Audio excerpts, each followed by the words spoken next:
The Toronto Raptors are in serious trouble. As I make this video, they have a record of 1-6. Guys, they are ranked the second worst team in the NBA, and I can't believe I'm saying this. As a Raptor fan, you guys can tell everywhere in my room is all Raptor gear. As a Raptor fan, the Raptors are at the bottom of the league right now, and I'm not happy with what I'm seeing. In this video, we're going to be talking about why this is happening, how they can get better, and potentially, I believe the Raptors should make this trade if they have to. Cause oh boy guys, I cannot imagine the Raptors not making the playoffs this year after they were literally one of the best teams in the regular season last year. So if you're a big Raptor fan and want to know what's up, you're gonna love this video. But quickly, before I get on with the video, I just want to say, if you're new to the channel and love basketball, welcome to Easy Buckets. My name is Soom and I make basketball videos every single day. So be sure to hit the subscribe button and click this button right here, the post notification bell, to not miss any of my upcoming videos. If you watched this video and you loved it, be sure to smash that thumbs up button. I'd really appreciate it. It would help out the channel a lot. But without wasting any more time, let's talk about the Toronto Raptors.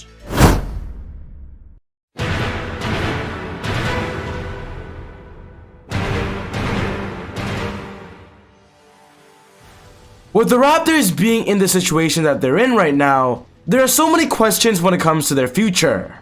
Going into this season, everybody thought that the Raptors were still going to be a good team. They still have their core of Pascal Siakam, Kyle Lowry, Fred VanVleet. But one thing's for sure, we all knew they weren't going to be as good as they were last year. The Raptors at the beginning of the season were actually projected to be a 6th seed in the Eastern Conference, and was labeled as a middle-of-the-pack team in the Eastern Conference. Teams listed the Brooklyn Nets, the Milwaukee Bucks, the 76ers, the Boston Celtics, and the Miami Heat better than the Raptors.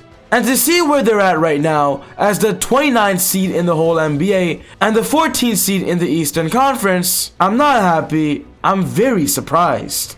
When talking about the past offseason, we all know the Raptors lost Serge Ibaka and Marc Gasol, and in my personal opinion, I believe losing those two were big L's for the Raptors. Those two were a big part of the Raptors starting unit and bench unit, and impacted the Raptors' offensive and defensive rating on a whole nother scale. And by looking at the numbers, you can already tell that without Serge Ibaka and Marc Gasol, the Raptors' numbers are different than last year's. When looking at the Raptors right now, they are in the bottom 10 of points scored per game. They only score a total of 107.3. They have a net rating of -4.6, which ranks them 23rd in the NBA. And when talking about their offensive rating, it is horrible. They're the 26th in the NBA with an offensive rating of 105.0. The Raptors defense also took a big turn, as this year they're in the bottom 15 of the NBA. They're ranked 16th and their defensive rating is 109.6. But with Serge and with Marc, their defensive rating was in the top 10. And they gotta do something now to turn their season around, because if this keeps up, drastic measures have to be taken. When talking about the individual players of the Raptors who need to step up, I'm going to say this now, and it's pretty obvious. Pascal Siakam has to step up. As of right now, he's only averaging 20 points per game, 7.7 rebounds, 3 assists, but shooting less than 40% at the field goal mark. And honestly, as a Raptor fan, I just have more expectation and want more from Pascal. A fun fact to know is that the one game the Raptors won this year was against the New York Knicks, where Pascal Siakam actually didn't even play. And with that, all the games Pascal Siakam played so far, the Raptors have lost. Fred VanVleet has been great for the Raptors this year so far. He's averaging 20.6 points, 5.3 rebounds, 5.7 assists, 1.6 steals, shooting a total of 45% at the field goal mark. The Raptors getting Fred VanVleet for a 4-year, $85 million deal was the best and biggest move the Raptors made this offseason, and that is showing why it's worth it. When talking about Kyle Lowry also has been amazing this year so far. He's averaging 19.4 points, 5.1 rebounds, 7.4 assists, shooting better than he did last year at 44%, and Lowry is also carrying the load, playing 38 minutes a game for the Raptors. So the question is, why are the Raptors not winning? Who is not performing? And I got the answer for you guys. Norman Powell is not playing well for the Raptors right now, as he's supposed to be one of the best offensive tools in their arsenal. As I make this video, Norman Powell is only averaging 9 points per game, 1 rebound, 1 assist, 1 steal, shooting 30% at the field goal mark, guys. Norman Powell is taking about 10 shots to 11 a game and only making 2. That cannot happen, guys. Norman Powell was a big part of the Raptors offense last year. He averaged 16 points per game. And the fact is, I believe Nick Nurse has to find a way to get Norman Powell more comfortable and just, bring him back to his scoring shape. As I make this video, there are so many rumors for the Raptors that this season, Masai Ujiri is potentially going to pull the plug and make a big time trade. From what we're hearing so far, as I make this video, the Raptors are currently on a West Coast away trip, which means they're going to be playing a lot of games away. And from what we're hearing, the Raptors are going to make the decision after this West Coast trip that if they keep losing, they're actually going to look for a trade. The Raptors just lost to the Phoenix Suns, they're playing Sacramento Kings, they're playing the Warriors, and then they're playing Portland. These teams are not the best teams in the NBA, but they're definitely good teams in the NBA. After the Raptors lost to the Suns, this is what Norman Powell actually said. We've got to go in with that mindset of playing gritty, tough, 48-minute game for these next 4 road trips to dig ourselves out of the hole and get back to the level of play we can play at. He also says this: these next 4 games can really define how our season's going to go, define the team in general. Which means if the Raptors end up going 1-8 by the end of this road trip, something crazy will go down. And when talking about a trade, I believe if this is the case, the Raptors should trade for James Harden of the Houston Rockets. A month ago, when James Harden was on the trade market and was very popular in trade talks, the Raptors were in fact one of the most popular teams that actually offered a deal for James Harden, but a deal ultimately didn't go through because I don't think the Raptors actually agreed to it.